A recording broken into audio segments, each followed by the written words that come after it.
আবু হুরায়রা রাদিয়াল্লাহু তাআলা আনহু ঘর থেকে বের হলেন। 3 দিন পর্যন্ত কিছু মুখে দেন নাই, 3 দিন পর্যন্ত কোনো খাবার খান নাই। মানুষ হযরতে আবু হুরায়রাকে তিনি সবসময় মসজিদে পড়ে থাকতেন, হাদিস শুনবার জন্য, মুখস্থ করবার জন্য, দিন শিখবার জন্য পড়ে থাকতেন। হযরতে আবু হুরায়রা তো বড় মুহাদ্দিস হয়ে গেলেন। অনেক সময় সাহাবীরা মৃগী রোগী মনে করে জুতা নাকের মধ্যে লাগায় রাখতো, অথচ হযরতে আবু হুরায়রার পেটের ক্ষুধা ছিল, জ্বালা ছিল, যন্ত্রণা ছিল। দিন শিখেছেন, আজকে দিন আমাদের কাছে দিয়ে গিয়েছেন। এই দিনটাকে নিয়ে আজকে আমরা ব্যবসা শুরু করে দিয়েছি। মনে রাখবা, মনে রাখবা, দিন এই জমিনে প্রতিষ্ঠা করতে হবে তোমাকে আমাকে, মারামারি করে নয়, ফিতনা তৈরি করে নয়। যেইভাবে সাহাবায়ে কেরাম দিন জিন্দা করবার জন্য সুদূর মক্কা মদিনা থেকে আফ্রিকা পর্যন্ত গিয়েছেন, তিউনিসিয়া পর্যন্ত গিয়েছেন, আমাদের এই ভারত পর্যন্ত সাহাবায়ে কেরাম দিন নিয়ে এসেছেন। শাহজালাল মুজাররিদ ইয়ামানি ইয়ামান দেশ থেকে আমাদের সিলেট পর্যন্ত দিন নিয়ে গিয়েছে। আমাদের কিভাবে দিন নিয়ে যেতে হবে?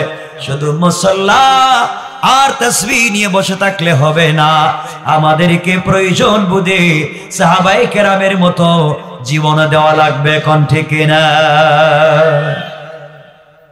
হযরতে আবু হুরায়রা ঘর থেকে বের হলেন, পেটে খাবার নাই, হাঁটতে পারতেছেন না।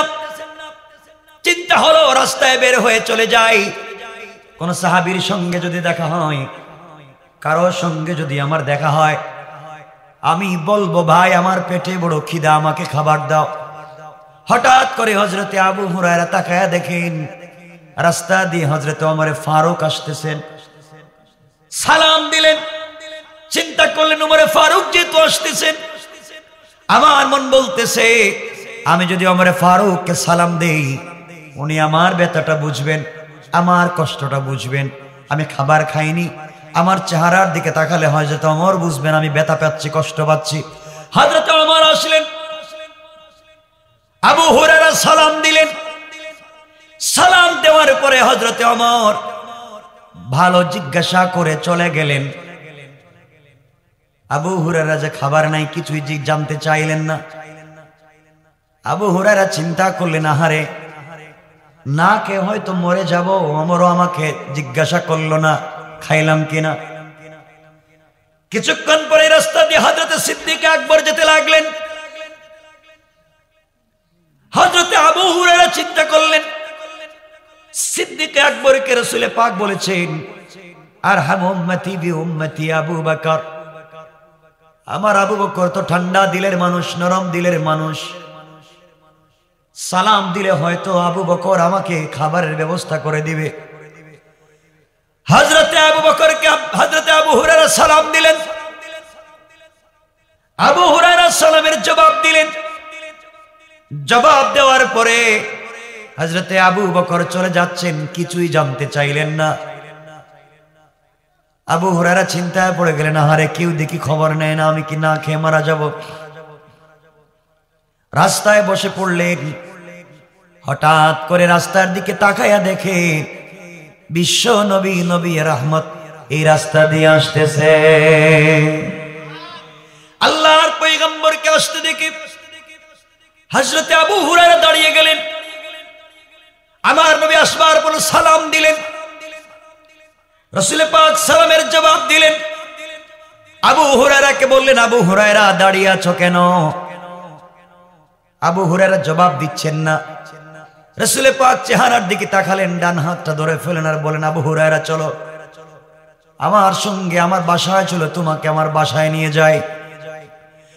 আবু হুরায়রাকে বিশ্বনবী বাসায় নিয়ে আসলেন। দরজার সামনে দাঁড়াইয়া চিৎকার করে বললেন ঘরে কে আছো? ঘরে কি কোনো খাবার আছে? ঘরের ভিতর থেকে আমাদের আম্মা জান যে কোনো একজন জবাব দিলেন ইয়া রাসূলুল্লাহ, ইয়া হাবিবাল্লাহ, পয়গম্বরে আরবি ঘরের ভিতরে খাবার আছে। নবীজি বললেন কি আছে? পাঠাইয়া দাও। আবু হুরায়রা মনে করতে পারলেন 3 দিন পরে হয়তো খাবার পেয়েছি, রাসূল পাকের মাধ্যমে ব্যবস্থা হলো। কিছুক্ষণ পরে একজন এক গ্লাস অথবা এক পেয়ালা দুধ বিশ্ব নবীর হাতে দিয়ে বলছেন ইয়া রাসূলুল্লাহ, ইয়া হাবিবাল্লাহ, পয়গম্বরে আরবি এই দুধগুলা আপনার একজন সাহাবী হাদিয়া দিয়েছেন, আপনি পান করবেন। আল্লাহর পয়গম্বর বললেন ঠিক আছে।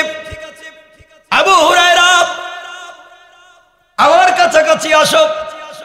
আবু হুরায়রা চিন্তা করলেন, এক কাপ, এক গ্লাস, এক পেয়ালা দুধ আমাকে যদি রাসূল দেন, টান দিয়ে খেয়ে ফেললো তো পেটও ভরবে না। নবীজি কি খাবেন, পরিবারের ভিতরে কি পান করবে জানি না।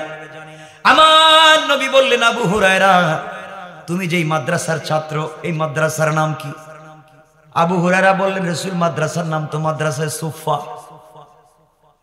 তোমার মতো আরো কতজন আছে? ইয়া রাসূলুল্লাহ আমার মতো আরো 80 জন আছে। এই মাদ্রাসার ভিতরে আমার মতো আরো 80 জন আছে যার বাড়ি নাই, ঘর নাই, খাবার নাই। নবীজি বললেন, আবু হুরায়রা যাও, তোমার মাদ্রাসার বাকি 80 জন ছাত্রকে নিয়ে আসো, লাইন ধরায়া দাও। ইয়া রাসূলুল্লাহ খাবার কোথায়?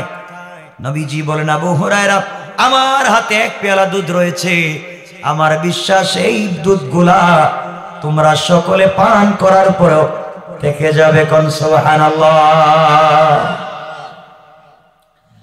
আবু হুরায়রা মনে মনে চিন্তা করলেন, এক পেয়ালা দুধ আমি পান করলেই তো থাকবে না। আর নবীজি বলছেন 80 জনকে দাওয়াত করার জন্য, না জানি আমাকে বলবেন তুমি বন্টন করে দাও। আমি যদি বন্টন করতে দেই তাহলে তো পরে কোনো খাবারই পাবো না। 80 জনকে দাওয়াত করা হলো, সবাই লাইনে বসে গেলেন। হযরতে আবু হুরায়রাকে বিশ্বনবী বলছেন, আবু হুরায়রা তুমি নিজের হাতে সবাইকে পান করিয়ে দাও, ডাইন দিক থেকে শুরু করে দাও। এই বলে আবু হুরায়রার হাত থেকে পেয়ালা নিয়ে গেলেন। নবীজি মুখের কাছে নিলেন, এক ফোঁটা দুধ মুখের ভিতরে নিলেন। মুখের ভিতরে নিয়ে দুধগুলাকে আবার পেয়ালায় ছেড়ে দিলেন। আর বলেন, আবু হুরায়রা সবাইকে তৃপ্তি সহকারে পান করতে বলবে, যেন আরো 2 দিনের ভিতরে খাবার না লাগে, এমন করে যেন পান করে যায়। কোন সুবহানাল্লাহ। আবু হুরায়রা বলছেন, ইয়া রাসূলুল্লাহ, ইয়া হাবিবাল্লাহ, পয়গম্বর আরবি দুধ দিয়েছেন মাত্র এক পেয়ালা, আর বলতেছেন সবাইকে পান করানোর জন্য। সবাই কি পান করতে পারবে? নবীজি বলেন, করো, দেখেন বরকত কার নাম। আবু হুরায়রা একজন একজন করে পান করাতে লাগলেন। পূর্ণাঙ্গ 80 জন পান করা শেষ হয়ে গেল। আবু হুরায়রা পেয়ালার দিকে তাকাইয়া দেখে আগে যেমন দুধ ছিল তার চাইতে বেশি বেশি মনে হয়। আল্লাহু আকবার বলেন। বরকত কার নাম? আমার বন্ধুগণ, আবু হুরায়রা আশ্চর্য হয়ে গেলেন, কি ব্যাপার, এক পেয়ালা দুধ 80 জনকে পান করালাম, এরপরও দেখা যায় দুধ রয়ে গিয়েছে, ব্যাপার কি বুঝতে পারি না। তিনি বলছেন, ইয়া রাসূলুল্লাহ এই যে দুধ রয়ে গেল কি করব? এবার তিনি চিন্তা করলেন, নবীজি যদি এবার আমাকে বলেন খালি করে দেব। বিশ্ব নবী বলছেন, আবু হুরায়রা এবার তুমি পান করো। আবু হুরায়রা বলছেন, ইয়া রাসূলুল্লাহ আমি যদি পান করি আপনি পাবেন না, আপনি পান করে আমাকে দেন, আমি খেয়ে ফেলি।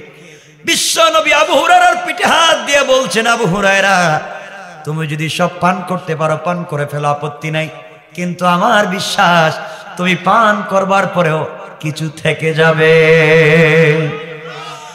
আবু হুরায়রা বসে গেলেন, বিসমিল্লাহ বলে পান করতে লাগলেন। আবু হুরায়রা নিজে হাদিস বর্ণনা করেন, দারাকুতনির হাদিস। তিনি বলেন, আমি পান করতে লাগলাম, দীর্ঘক্ষণ পর্যন্ত পান করি, নবীজির চেহারার দিকে তাকাই, পেয়ালার দিকে তাকাই, যত পান করি পেট ভরে কিন্তু দুধ কমে না। সুবহানাল্লাহ বললেন। এত পান করতে করতে মনে হয় আমার আঙ্গুল দিয়ে গলার ভিতরে দুধ নাগাল পাওয়া যাবে। এতটুকুন পান করে নবীজির কাছে বলছি, ইয়া রাসূলুল্লাহ বেয়াদবি মাফ করবেন, আর পান করতে পারবো না। নবীজি বলেন, আবু হুরায়রা তাকায়া দাও কতটুকুন কমলো। আবু হুরায়রা বলছেন, ইয়া রাসূলুল্লাহ আপনি বলতেছেন কতটুকুন কমছে, আমি তাকায়া দেখি 80 জন আর আমি 81 জন পান করলাম। তাকায়া দেখি এখনো দুধের জায়গায় দুধ তো ঠিক মতো জায়গায় আছে। আল্লাহু আকবার। এই জন্য আমার মুসলমান বন্ধুগণ, কথাগুলো দিল দিয়ে শুনেন, এই রাসূলকে ভালোবাসেন, রাসূলকে চিনেন। দুনিয়ার জমিনে কার মুহে পড়েছেন মনে রাখবেন। আজকে আপনি যে সন্তানের জন্য সারা জিন্দেগি প্রবাসে কাটান, সন্তানদেরকে এডুকেটেড করার জন্য, পড়ালেখা করাবার জন্য কষ্ট করেন, কিয়ামতের দিন নির্ঘাত কসম আল্লাহ পাকের জাতের, সন্তান আপনাকে পরিচয় দিবে না। যে স্ত্রীর অর্নামেন্টস জুয়েলারির জন্য আপনি সারাদিন কাটায়া দেন, স্ত্রীও তার পরিচয় দিবে না।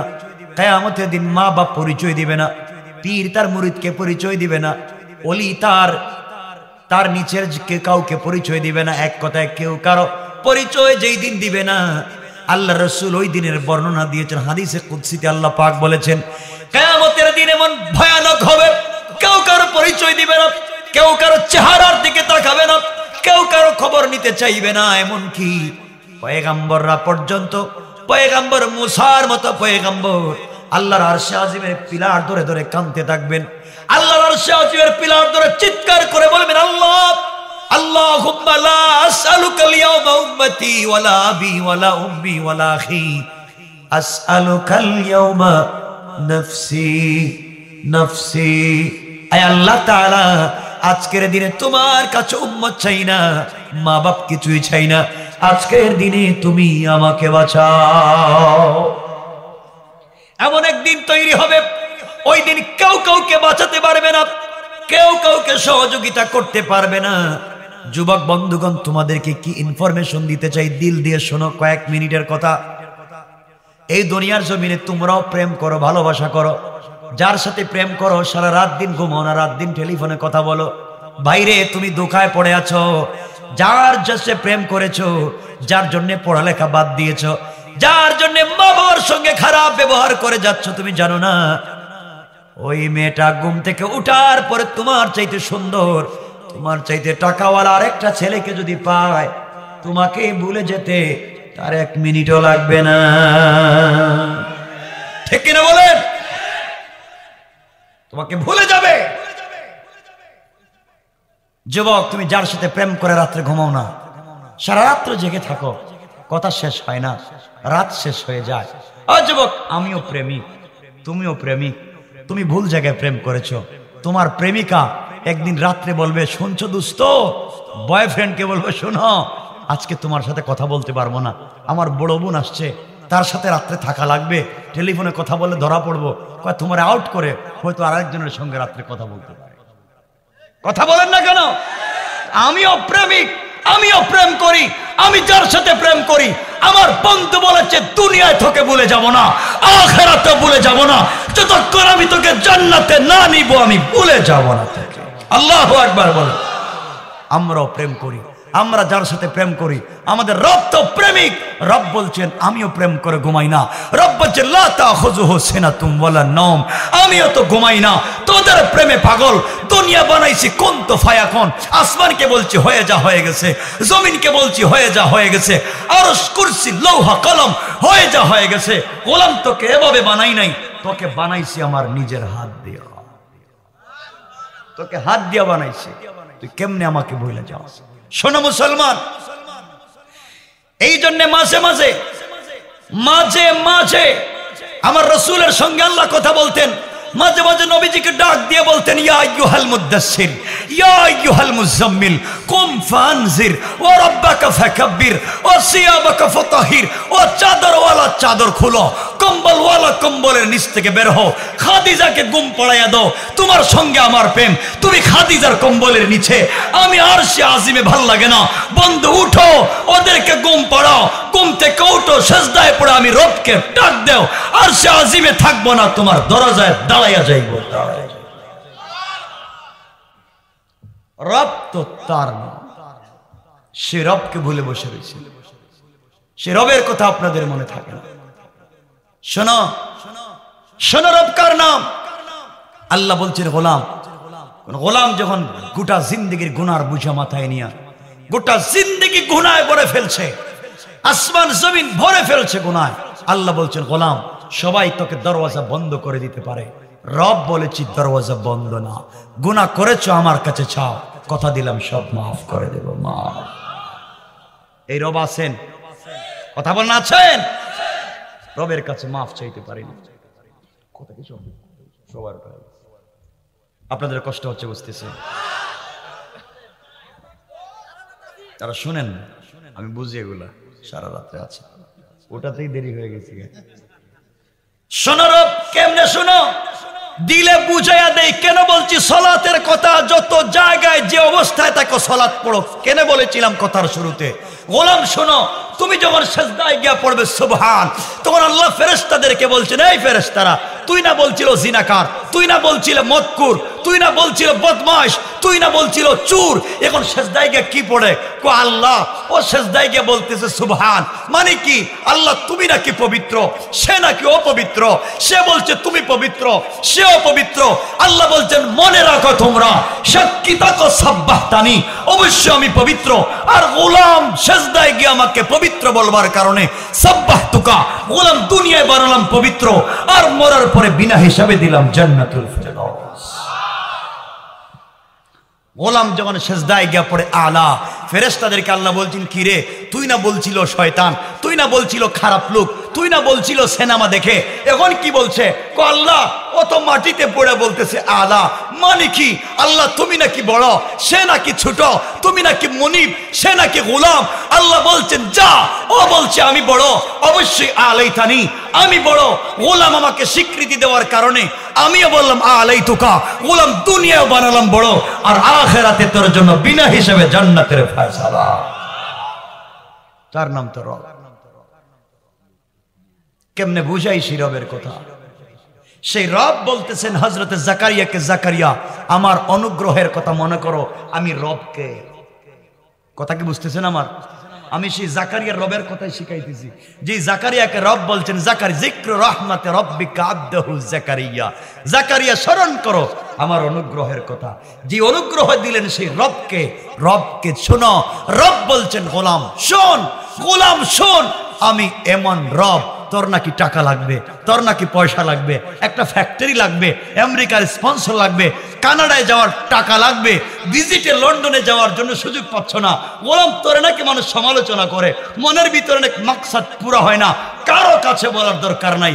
আয় হাইয়া আলাল ফালাহ, আয় কল্যাণের দিকে, আয় মসজিদে আমার ঘরে আয়। কথা দিলাম, কথা দিলাম, যা চাইবে তার চাইতে 1000 গুণ দেওয়ার ওয়াদা দিলাম, ওয়াদা।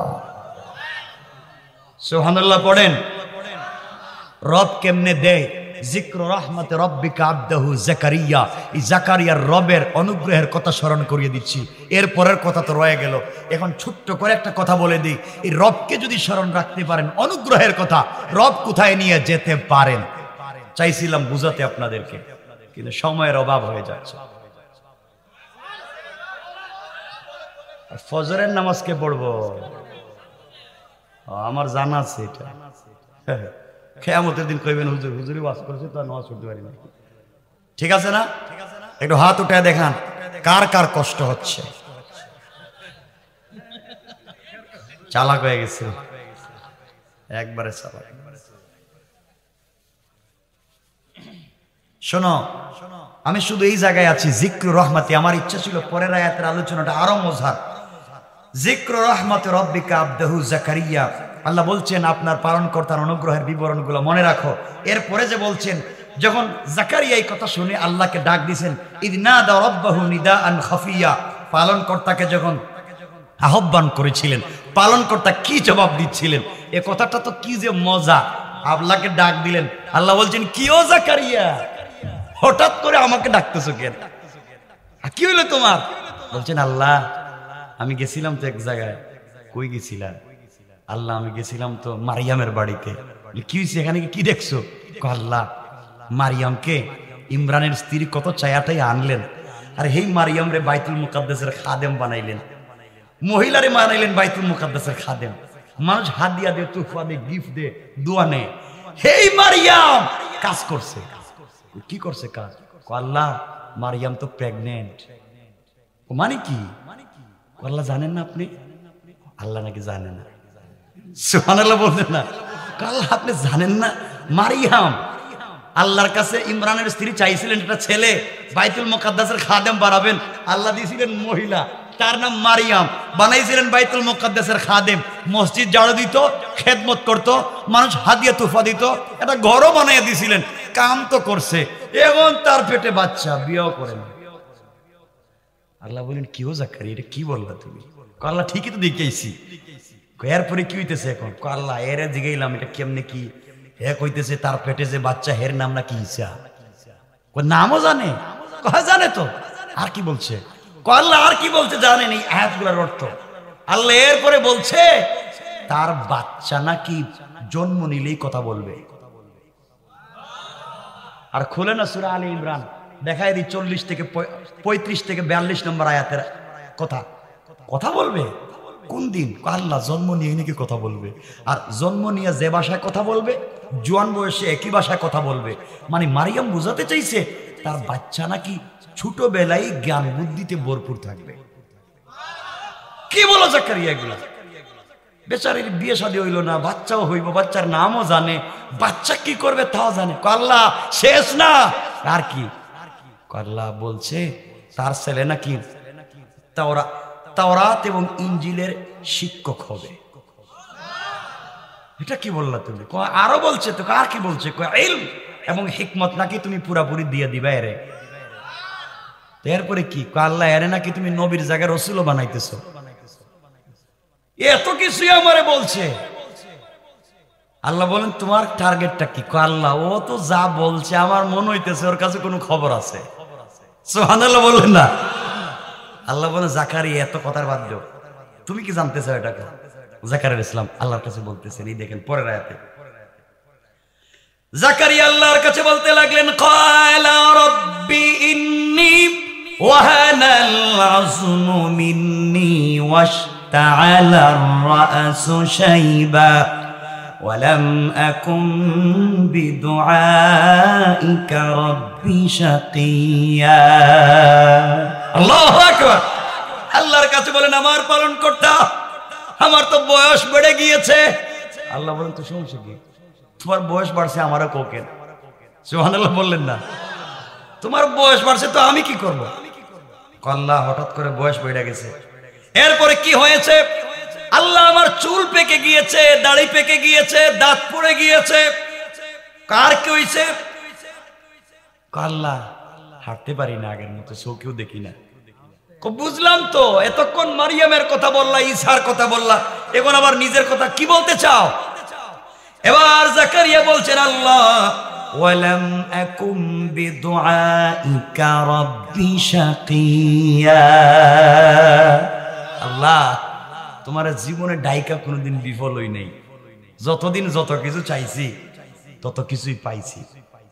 আল্লাহ বলেন বুঝলাম না, তুমি আরেকজনের খবর কইলা, বাইতুল মুকাদ্দাসের মহিলার কি হয়ে গেছে, কি থেকে কি হেগুলা কইলা, তোমার খবর বলতেছো, সমস্যাটা কি? আল্লাহ আরেকটা কিছু বলবো? আল্লাহ বলেন ক। এরপরে কি বলতে চাও? বুঝলাম তোমার চুল পাকছে, দাড়ি পাকছে, বুড়ো হয়ে গেছো গা, তো তোমার সাথে মারিয়ামের সম্পর্ক। আল্লাহ আরেকটা কই? আল্লাহ ক। হযরত জাকারিয়া বলতে লাগলেন ওয়া ইন্নী খিফতুল মাওয়ালিয়া মিন ওয়ারাই ওয়া কানাত ইমরাআতি আকিরান ফাহাবলি মিন লাদুনকা ওয়ালিয়া। আল্লাহু আকবার। আল্লাহকে বলছে আল্লাহ আমি ভয় করতেছি আমার পরে আমার গোত্র যারা আছে মুসলিমেরা কাফের হয়ে যেতে পারে। আল্লাহ বলেন বুঝলাম না, মারিয়ামের কথা বললা, তোমার বুড়াকির কথা বললা, এখন বলতেছে তোমার গোত্রের লোক কাফের হয়ে যাবে, তো বুঝতেছি না কোনো কথা মিল নাই। আয় আল্লাহ আরেকটা কথা বলি। আল্লাহ বলেন বলো তো কি? তিনি বললেন ওয়া কানাত ইমরাতি আকিরা। আয় আল্লাহ তাআলা আপনি জানেন আমার স্ত্রী তো বন্দা। আল্লাহকে বুঝলাম না জাকারিয়া কি থেকে কোন কথায় যাও? একবার নিজের কথা, মারিয়ামের কথা, গোত্রের কথা, এখন বলতেছে বউ তোমার বন্দা, তো তোমার বউ বন্দাতে আমি কি করব? সুবহানাল্লাহ বললেন না? আল্লাহ বলতেছেন বুঝলাম তোমার বউ বন্দা, তুমি বুড়া, তোমার উম্মত কাফের হয়ে যাইব, তো তুমি কি বলতে চাও একটু খোলাখুলি বলো তো। জাকারিয়া সুবহানাল্লাহ বললেন না?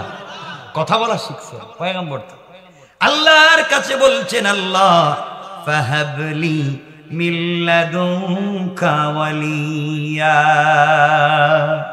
আয় আল্লাহ তাআলা, আপনার পক্ষ থেকে আমাকে একজন কর্তব্য পালনকারী দান করো। সুবহানাল্লাহ বললেন। বলে জাকারিয়া কি বলতে চাও?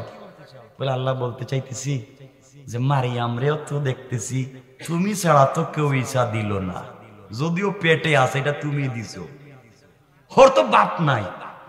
জানি তো। মারিয়ামের স্ত্রী স্বামী নাই। জানি তো। তের পেটে তো বাচ্চা, আপনি ছাড়া এটা আইলো কেমনে? সুবহানাল্লাহ বললেন।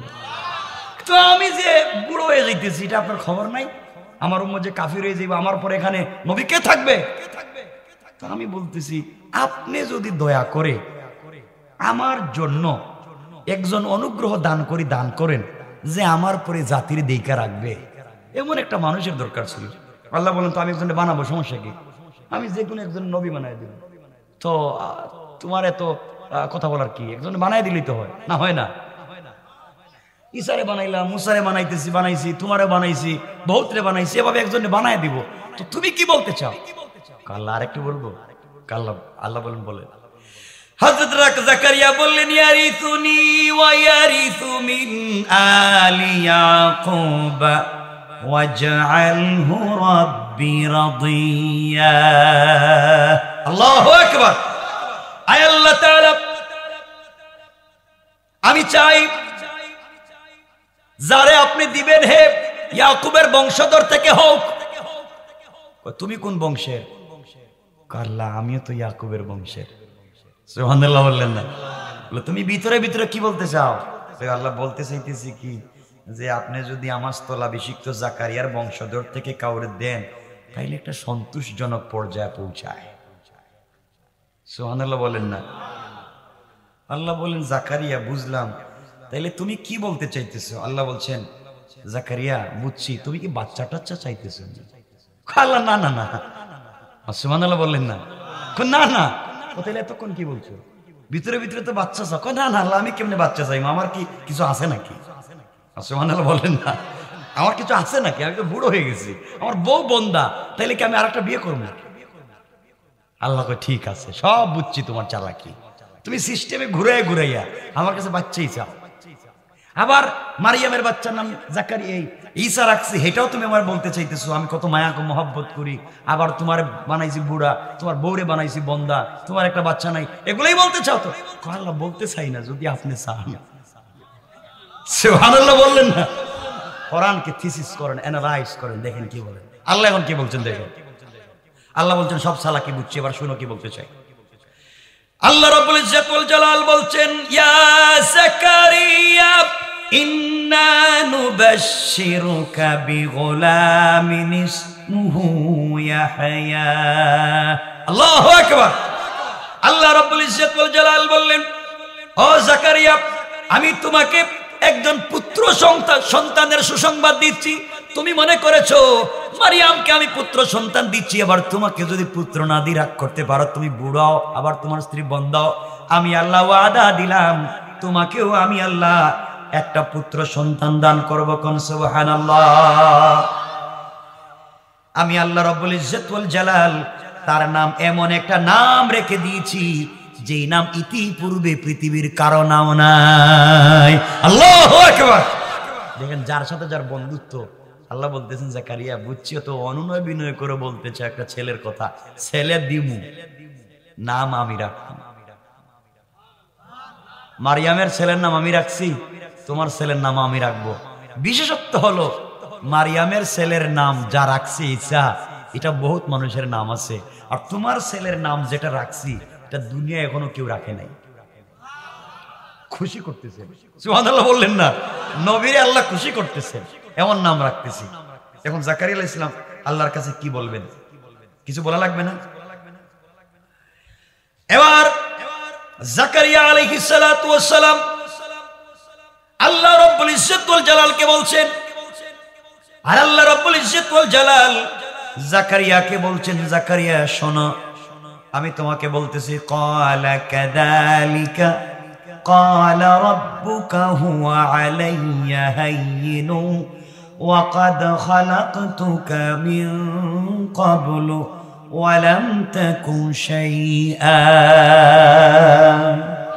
আল্লাহ রাব্বুল ইজ্জত ওয়াল জালালকে বললেন, তুমি চিন্তা করতেছো কেমনে হবে? আমি বললাম এমনে হবে। সুবহানাল্লাহ বললেন। মানে জাকারিয়া আল্লাহরে বলতেছেন কেমনে হইব? আমি যে বুড়া, আমার বউ যে বন্দা, কেমনে হইব? আল্লাহরে জিজ্ঞান। আল্লাহ কয় এমনি হইব। সুবহানাল্লাহ বলেন না। আল্লাহ বলছেন কাযালিকা, মানে এমনি হইব। সুন্দর করে বলছেন। হযরত জাকারিয়া হাসতেছেন। আল্লাহ বলছেন জাকারিয়া হাসতেছো কেন? তুমি কি বোঝো না? এটা তোমার পালন কর্তার কাছে সহজ। বলে আল্লাহ কেমনে সহজ? কত আদমরে কেমনে বানাইছি? আল্লাহ তো ঠিকই তো আছে। এই কথা বলে হযরত জাকারিয়া আল্লাহর কদমে সিজদায় পড়ে গেলেন। বলেন সুবহানাল্লাহ। ও জাকারিয়া, তুমিও তো ছিলে না, তোমারও তো আমি দিছি। আল্লাহ বলছেন মিন কাবলু ওয়ালাম তাকু শাইআ, তুমিও তো কিচ্ছু ছিলে না, তোমারও তো আমি দিছি, তোমার ছেলের এইভাবে দিব। তখন জাকারিয়া বলতেছেন আল্লাহ এত কিছু বলতেছেন, বাচ্চার নামটা কইয়া দেন না। বউর সাথে দেখা সাক্ষাৎ নাই, কথা চলতেছে আল্লাহর সাথে, আর জাকারিয়া আল্লাহরে বলতেছে বাচ্চার নামটা কইয়া দেন। সুবহানাল্লাহ বললেন না? তাকে কম সম্পর্কে সম্ভব না বেশি সম্পর্কে?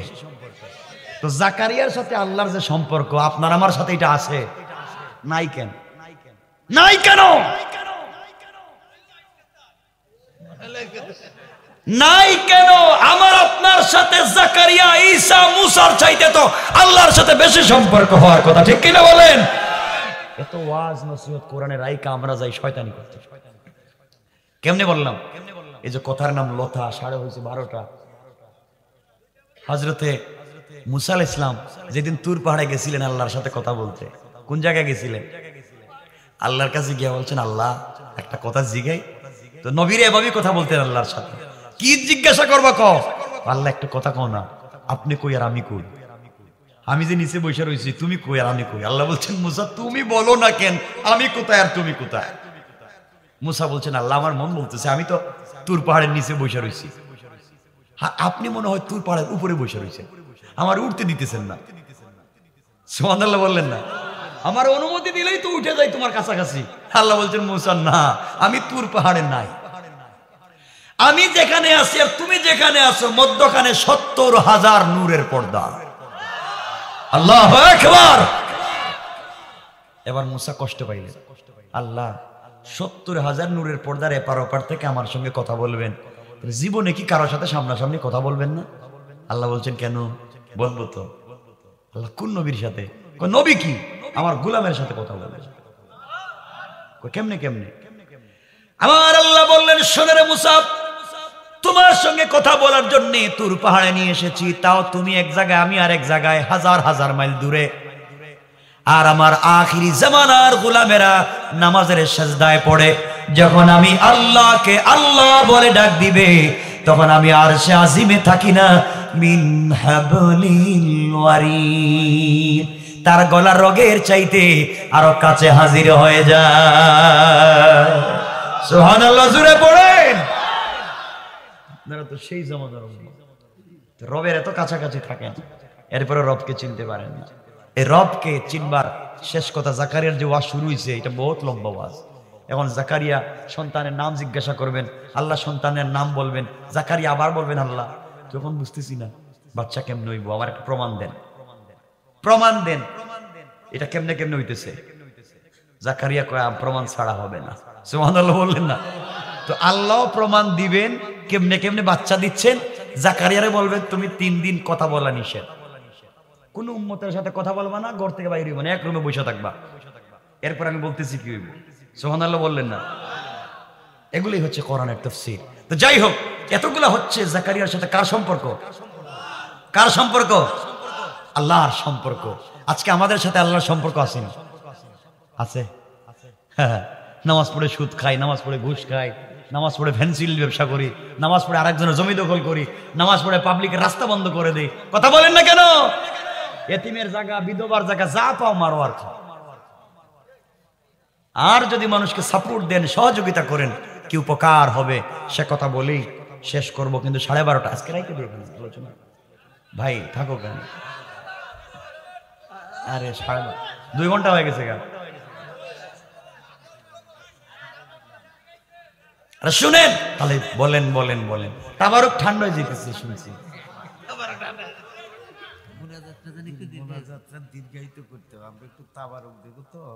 হ্যাঁ দেখছেন তাবারক ঠান্ডা হয়ে যাবে আমার বন্ধুগণ। তাহলে শুনো কি বলতে চাই। এই আয়াতের ব্যাখ্যায় কিতাবের নাম মনে রাখবেন, তারিখে ইবনে জারির তাবারিতে লিখেন, আর আল্লামা জুলফিকার নকশবন্দি খুতুবাতে জুলফিকার নকশবন্দিতে নিয়ে এসেছেন। আমার মুসলমান বন্ধুগণ, এই দুনিয়ার জমিনে একজন নামাজি যুবক ছিল, যার নাম ছিল রবি ইবনে সুলাইমান। রবি ইবনে সুলাইমান বন্ধুদের সঙ্গে আড্ডা দিতেন, বন্ধু বান্ধবদের কিনে ঘোরাঘুরি করতেন, যেভাবে আপনি আমি করি। কথাগুলা দিল দিয়ে শোনেন।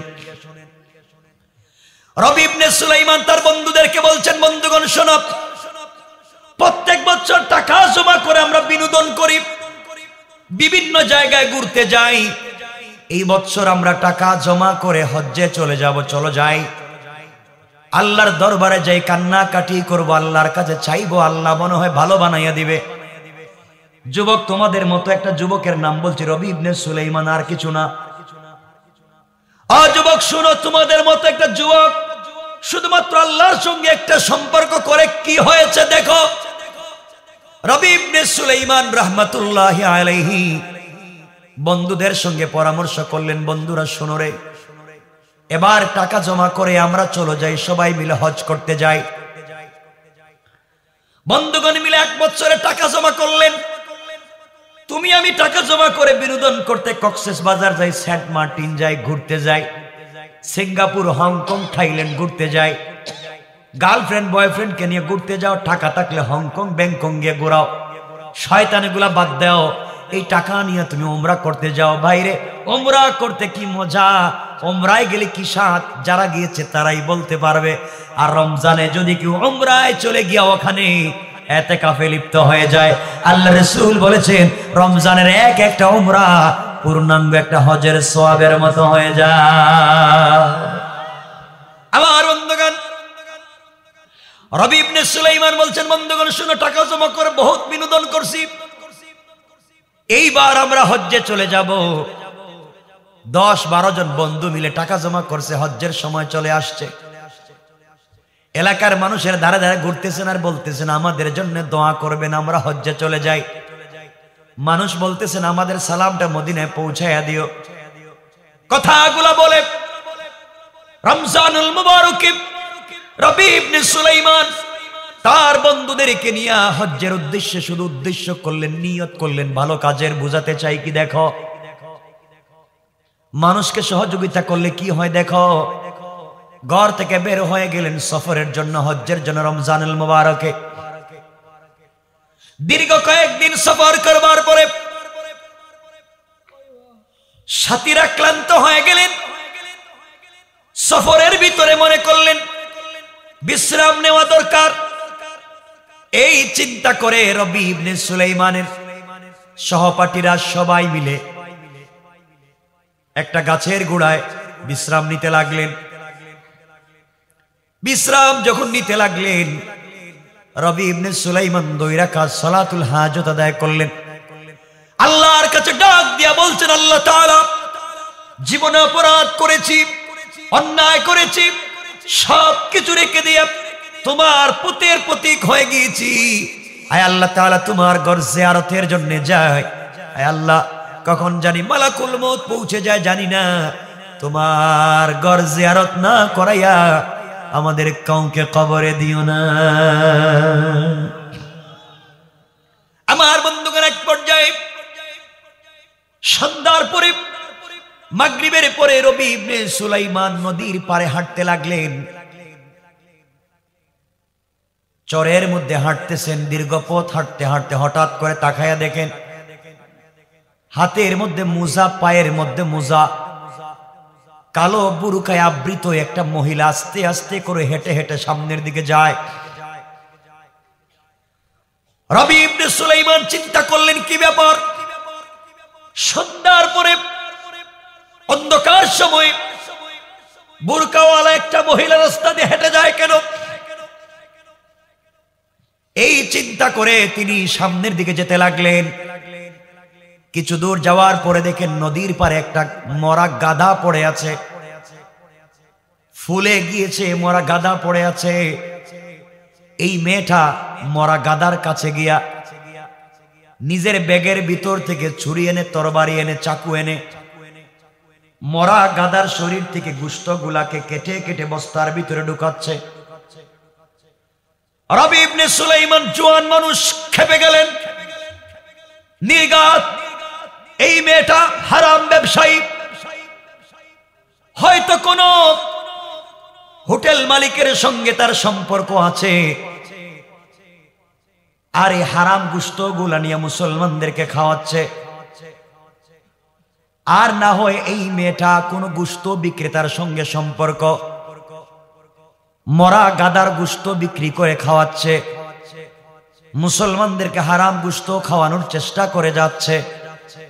আমার মুসলমান ভাইয়ের এক পর্যায়ে তিনি চিন্তায় পড়ে গেলেন, মেয়েটা কোন দস্যু হবে, ডাকাত হবে, লুণ্ঠনকারী হবে, অন্যায়কারী হবে, কোন গোয়েন্দা হবে, মুসলমানদের চরিত্র নষ্ট করার কোন পরিকল্পনা হবে। বুরকা আছে, মুজা আছে, সব আছে। আবার মরা গাদার গোশত কেটে বস্তায় ভরে নিয়ে বাজারে যদি বিক্রি করে, মুসলমানদের ঈমান নষ্ট করবার জন্য হয়তো হারাম খাওয়াচ্ছে। তিনি চিন্তা করলেন ওই মহিলার পিছনে পিছনে যাব, দেখি কোথায় যায়। মহিলা গোশতগুলাকে বস্তার ভিতরে ঢুকাইয়া সামনের দিকে যায়। রবি ইবনে সুলাইমান তিনিও পিছনে পিছনে যেতে লাগলেন। কিছু দূর যাওয়ার পরে রবি ইবনে সুলাইমান দেখেন মেয়েটা মরুভূমির এক প্রান্তরে জীর্ণ শীর্ণ একটা কুটুরি, জীর্ণ শীর্ণ একটা তাঁবুর ভিতরে ঢুকে পড়েছে। তাঁবুর ভিতরে যখন ঢুকে পড়েছে, চিন্তা করলেন দেখি তো কি করে মেয়েটা। হঠাৎ করে তিনি শুনতে পান ওই তাঁবুর ভিতর থেকে মিষ্টি কণ্ঠে কয়েকটা বাচ্চার কোরআনের তেলাওয়াতের আওয়াজ শোনা যায়। আশ্চর্য হয়ে গেলেন, কি ব্যাপার, কোরআন তেলাওয়াতের আওয়াজ আসলো কোত্থেকে? আমি কি মনে করেছি ওরা কারা? মহিলা ঘরের ভিতরে ঢুকবার পরে বাচ্চারা ডাক দিয়ে বলতেছে, আম্মা জান, দীর্ঘ 5 দিন হয়ে গেল ঘরে খাবার নাই। মা রে, তুমি আমাদেরকে প্রতিদিন আমাদেরকে বলছো খাবার আনে দিচ্ছি, আমাদেরকে শুধু বলেই যাচ্ছ। আজ এই দুনিয়ার জমিনে আমাদের বাবা নাই, দুনিয়ার জমিন থেকে বাবা ইন্তেকাল করেছে, বাবার আদর সোহাগ আমরা পাই নাই। আজ যদি আমাদের বাবা বেঁচে থাকতে 5 দিন আমরা না খেয়ে জমিনে পড়ে থাকতাম না। মা রে, প্রতিদিন তুমি আমাদেরকে বলো খাবার আনবে, বলো কোরআন তিলাওয়াত করছি এতক্ষণ, তুমি না বলছো আল্লাহর কাছে বললে খাবার দিবে। আল্লাহর কাছে সারাদিন কোরআন তিলাওয়াত করেছি। মা, আমরা 2 ভাই তো হাফেজে কোরআন, আমাদের ছোট্ট বোনটাও তো হাফেজ হয়ে যাচ্ছে মা, এরপরও আমাদের উপর দিয়ে তো বিপদ যায় কেন? মা বলছেন, বাবার ধৈর্য ধরো, এই যে আমি গোশত নিয়ে এসেছি, ছোট্ট ছোট্ট করে তৈরি করে রান্না করে তোমাদেরকে খাওয়াবো, পেট ভরে খাবে। এই যে গোশত আছে বাবা, আল্লাহর কাছে নামাজ পড়ে শুকরিয়া আদায় করো। 3টা বাচ্চা সিজদার মধ্যে পড়ে আল্লাহকে ডাক দিয়া বলছে, আল্লাহ, এই দুনিয়ার জমিনে আমাদের বাবা নাই, মা আমাদের জন্য কষ্ট করতে করতে জীবন ক্লান্ত হয়ে গিয়েছে, কোথায় গিয়েছে, কোথা থেকে গোশত নিয়ে এসেছে আমাদেরকে খাওয়াবে। আল্লাহ শুকরিয়া আদায় করলাম, এভাবে চললেও চলবে, কিন্তু আমরা মরে যাওয়ার আগে কোনোভাবে তুমি আমার। রবি ইবনে সুলাইমান দাঁড়িয়ে দাঁড়িয়ে সব শুনতেছেন, আর সহ্য করতে পারলেন না, ঘরের ভিতরে ঢুকে গেলেন। মহিলাকে ডাক দিয়ে বলছেন, আম্মা জান, আপনার পরিচয় দেন তো, আপনি কে? কেনই বা বাচ্চাদের সঙ্গে প্রতারণা করতেছেন? আমি দেখেছি আপনি মরা গাদার গোশত কেটে নিয়ে এসেছেন, গাদা তো এমনি হারাম, তা আবার মরা গোশত তা তো আরো হারাম, কেন আপনি এগুলা করতেছেন আমাকে বলেন তো। মহিলা ডাক দিয়ে বলছে, যুবক রে, কে তোমাকে চিনতে পারলাম না। গভীর রাত্রি একটা যুবতী মেয়ের তাঁবুর ভিতরে তুমি ঢুকে পড়েছো ইজাজত ছাড়া, অনুমতি ছাড়া, ব্যাপার কি বলো?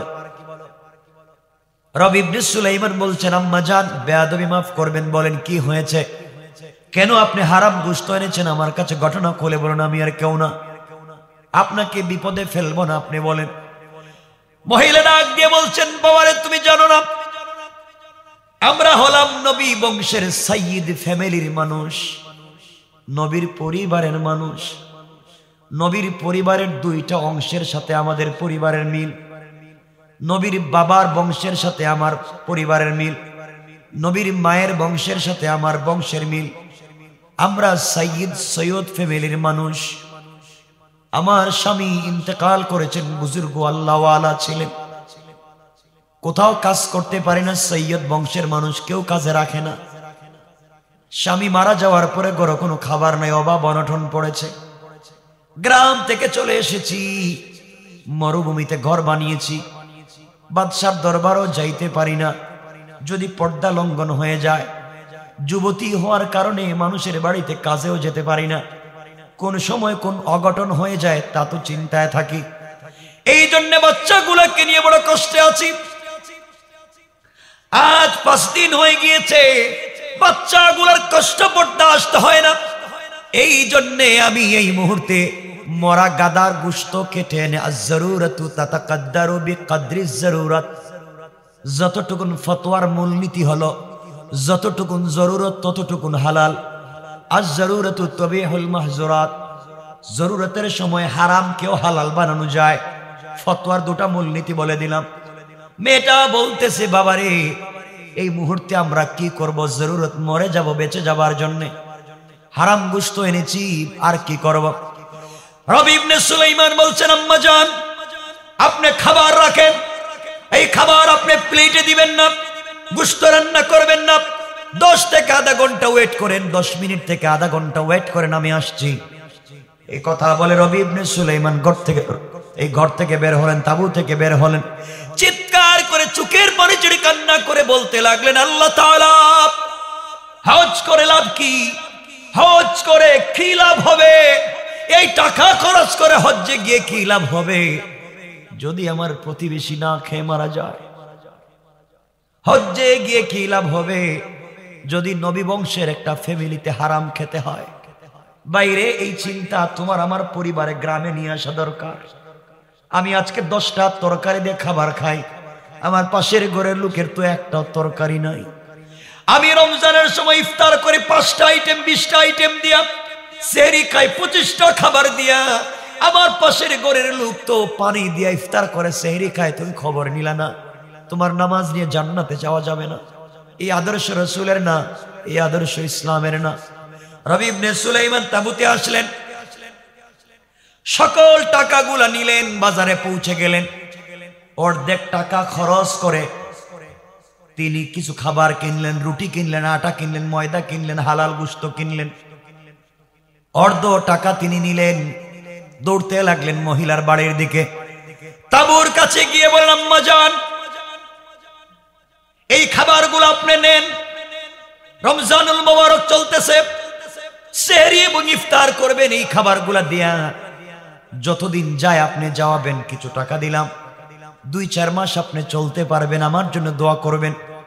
আমার পরিচয়ে জানবার দরকার নাই, আমি একজন অসহায় বিধবা এতিম বাচ্চাদেরকে সহযোগিতা করলাম, নবী বংশের একটা মহিলাকে সহযোগিতা করলাম।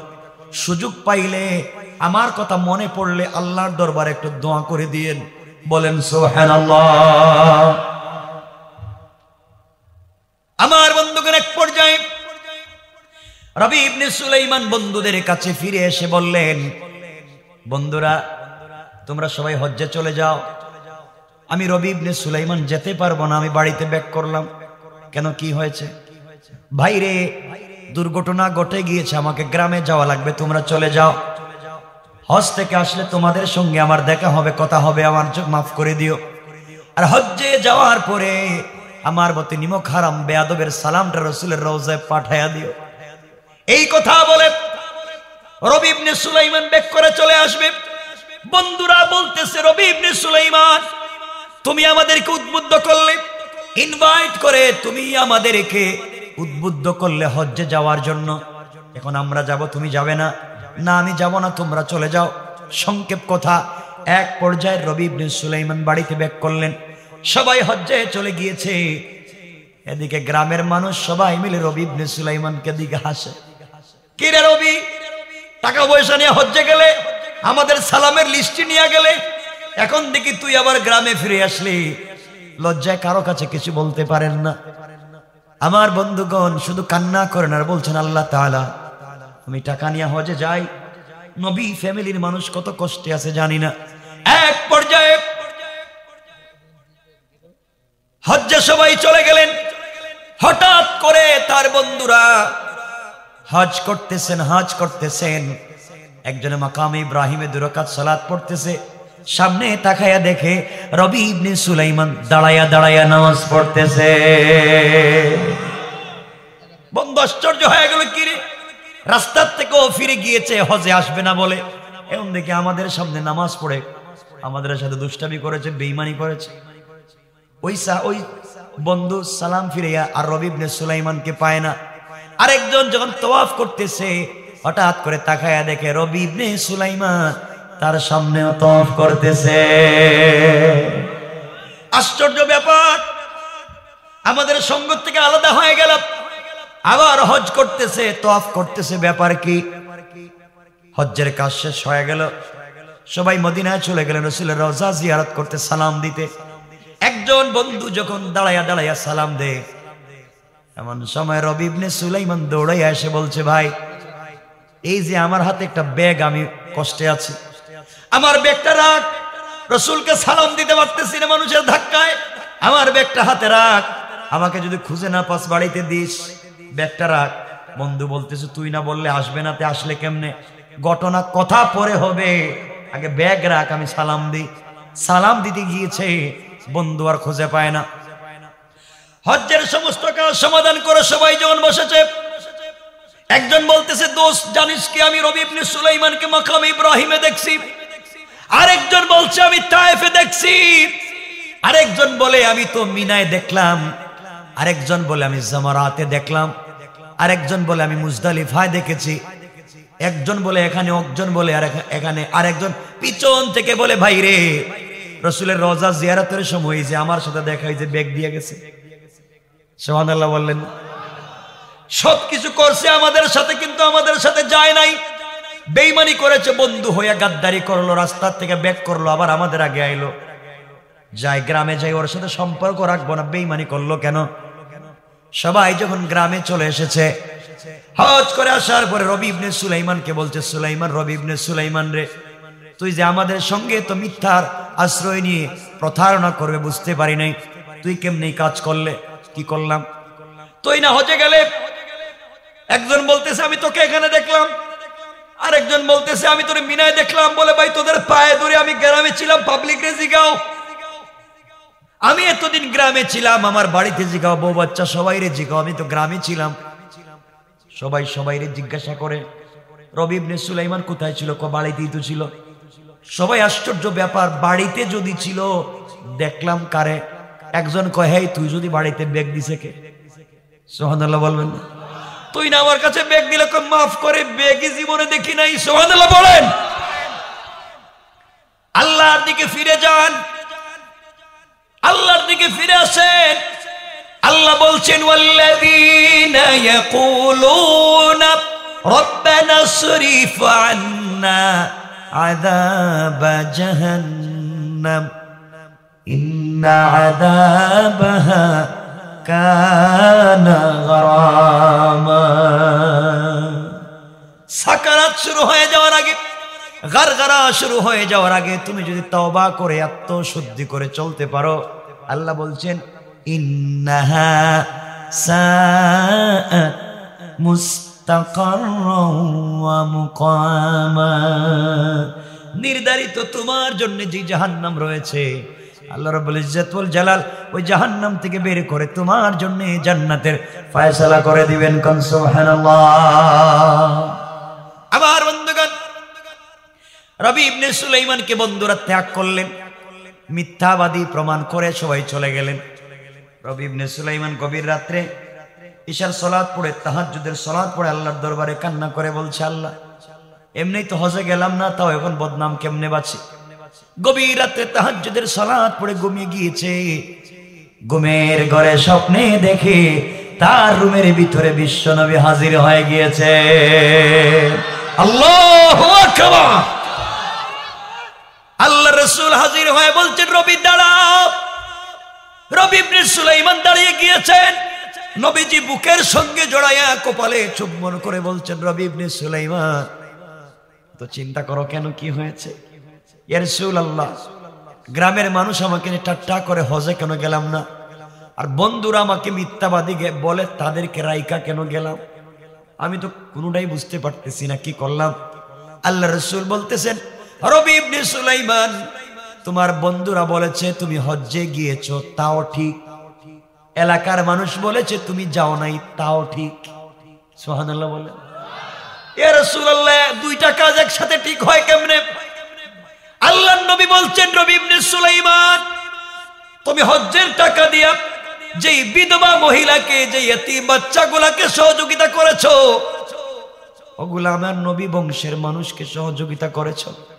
এতিমের পক্ষে দাঁড়িয়েছো, বিধবার পাশে দাঁড়িয়েছো, তাদের পিছনে টাকা খরচ করে হজে যাইতে পারো নাই। আল্লাহ তোমার দানে এত এত বেশি খুশি হয়েছে, তোমার চেহারা সুরতে একজন রহমতের ফেরেশতা দিয়া তোমার পক্ষ থেকে হজ করাইয়া দিয়েছে। আর রবি ইবনে সুলাইমান, আর ওই যে বেগের কথা বলতেছো, শোনো রে, যখন তারা মদিনায় আসছিল তখন আমি বিশ্বনবী সাল্লাল্লাহু আলাইহি ওয়াসাল্লাম আমার পক্ষ থেকে ওই রহমতের ফেরেশতার কাছে ব্যাগটা দিয়েছিলাম। তুমি আমার ফ্যামিলির জন্য এত কিছু করেছো, গরিব এতিম অসহায় মানুষকে সহযোগিতা করেছো।